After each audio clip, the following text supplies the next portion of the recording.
just a few minutes, we're going to have a briefing from Captain John Ryan, the commanding officer of Homicide Unit. He's going to give a briefing on the status of the investigation of the triple homicide, which occurred last Saturday on the 1900 block of Venango Street.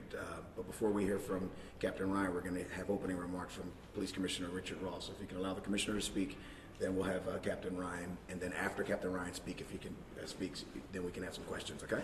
So I'll turn it over to Commissioner Ross. All right, good afternoon, folks.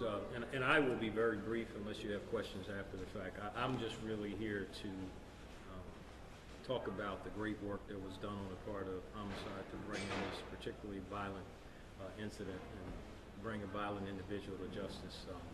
This is a very nasty incident that occurred. I can't even begin to fathom what this individual did and how he was even capable of such violence on 3 innocent people. But it speaks to the great work that these men and women do in homicide, as well as in our districts each and every day in all these units. But as the captain will outline as much as he can, I believe much like the unfortunate incident we had in Southwest Philadelphia, I don't think they got a lot of help from the public on this. I just think it was tenacity that really helped them. Now, he may be able to shed some more light on that, and maybe they got more tips than I'm aware of. But as I understand it, this is just them grinding it out and really doing some outstanding investigative work, which ultimately led them to their arrest. So I was remiss in that I didn't say, if I didn't, that's Inspector Washington behind me, and obviously you know Captain Ryan, so I'll let you Good afternoon. We're here to announce the arrest of Tajay Young, who's 23, in the murders of Miss Abdul, Mr. Harrison, and Mr. Cottle, whose bodies were discovered on Saturday inside of 1940 West Venango. Detective Brian Peters and his partners in 2 Platoon worked tirelessly since Saturday to identify this man, and he was arrested yesterday afternoon in Center City around 16th and Chestnut. He was using Mr. Harrison's credit card all throughout Center City. We were able to locate him, and Detective Peters and other detectives from Central Detectives went out there, were able to locate him on the street and take him into custody without incident. We are, of course, our hearts go out again to the families of the victims. It's absolutely terrible what happened. It was a very violent crime. It's our understanding that Mr. Young acted alone. And now he's in custody and off the streets, and the citizens of Philadelphia are much safer as a result. Questions? When you all arrested him, what was he doing? I mean, was he just out on the street? It was using Mr. Harrison's credit card. Okay. And you got a signal, I guess. Yeah, we were in contact with detectives in the credit card companies, and we were able to locate him pretty quickly. How did he know the victims, or did he? Well, he was the roomer that was in the house that was unaccounted for. We did have to identify him, though, because the itinerant nature of roomers, we had to make sure we had the right identification. And at the time of his arrest, he did have an active warrant for burglary, and Mr. Young had 3 priors. He had a 2014 theft arrest, followed by 2 contempts, which were just basically failure to appear for court. And he was released in July of this year from prison.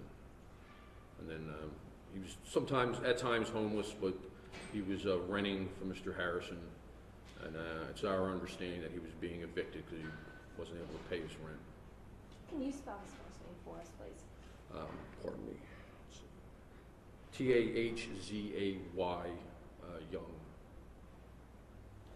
Did he steal anything else from the house other than credit cards?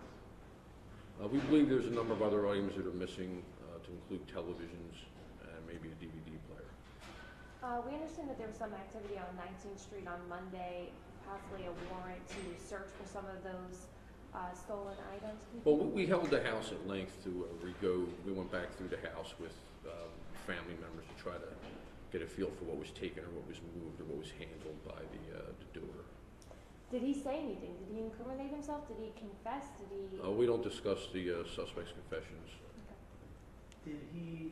Was he in the house at the time that he started this attack? Did he come back for the purpose of He had committed the crime and then he had been back to the house at least once more, is our understanding, on Saturday. When homicide detectives arrived at the scene after getting that call from the victim's daughter and found the bodies of these victims covered up or wrapped in blankets, was that a signal to you guys, the way in which they were left, that this was somebody known to the victims? And can you explain? It was our interpretation at the time that it was an attempt to conceal the deaths within the house, that he could continue to operate either from the house or to take things from it. I think they did a time that he was able to take their credit cards and steal these things, or was it a short span of time? It was a relatively short span of time.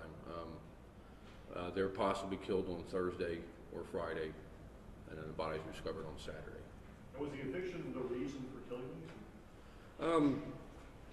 It's our understanding it's part of it, but it's not 100% clear yet. How long had they been trying to evict him for? Well, they weren't going through a formal eviction process. He had just been told that his rent wasn't paid and he was due out. Had they been doing that for some time, or was it just they told him and he attacked him? Well, we're not going to discuss what those details are at this point. Do you have a ballpark of how long all four of these people lived together? Was this a living roommate for a long time? Mr. Harrison and Miss Abdul Mr. Harrison lived there for a long time. He was well known and loved by the community there. And Miss Abdul was his girlfriend for some time as well. But the suspect in this case, was he there for a few months? He was released in July. I'm not sure at what point he moved in. How did he get to know them? Did he have some prior relationship with them that caused him to move in? That's not clear. And the credit cards, what was he buying? Just things, clothing, food. He rented a room in a motor lodge up on City Line Avenue. So we had people waiting there for him to return, but we were able to locate him downtown before he got back to City Line Avenue. There was no familial relationship. He wasn't a member of the family. No, he's not, no. Was there any resistance, or he just complied when you all arrested him? Yeah, we were able to take him into custody without incident. So it was good all around. So, charges pending, what are they looking like? That's going to be robbery, murder, theft, or murder rather, robbery, theft, burglary. You guys have had a series now, it's been about a month now, quadruple homicide, triple homicide, and you say that you're still not getting much support from the neighbors. How important is that to all who happen? It's extremely important, and so in some cases you may get a tip or two, but I think it's two things that we want to emphasize. One, clearly the great work that was done in both of these investigations that you're alluding to. That's number one. Number two, but the other point is that we need more help in all of these cases. And I think I said this before, while it was tremendous work that was done in that quadruple and in this one, we'd like to bring them all in. And in many cases, someone knows who did it. And sadly, in many cases, we don't get that level of cooperation. It could be because people have concerns about us. It could be, code of the street. It could be any number of things. But those are the things that you really need, because the reality of it is in most murder investigations, you aren't this fortunate, right? You aren't this fortunate. Despite the tenacity and the hard work that is done by the men and women upstairs each and every day, you still need that link, and that's just a reality. And so one last thing that I will say about this case that, I know the captain didn't want to touch, and I'm not going to expound on it. I just feel the need to really explain just how sick this case was, and that we have reason to believe this individual stayed in this house at least one day or more after he killed these people. And so this is the individual you were dealing with that was walking around the street, who was released on whatever charges he was released on. And so we just got to be very mindful of this, and it just saddens all of us that 3 people had to die in this way. And we had told you from the outset this was a particularly vicious crime. The way that all of them were killed, almost in succession, and it's just very, very saddening to all of us. That you got to deal with these things, and people are walking the street capable of committing acts like this, and it's just very unfortunate. So I'll just leave that there. I don't think you have any more questions for him, do you? All right? All right, folks. Thank you very much. John, did you guys get everything? I'm sorry? Did you guys hear everything? Yeah, I'm good. All right, when he's finished being processed, my office will put out his arrest photo, and you know, if anyone needed all the pedigree information, name, age, you know, that kind of stuff that we will try.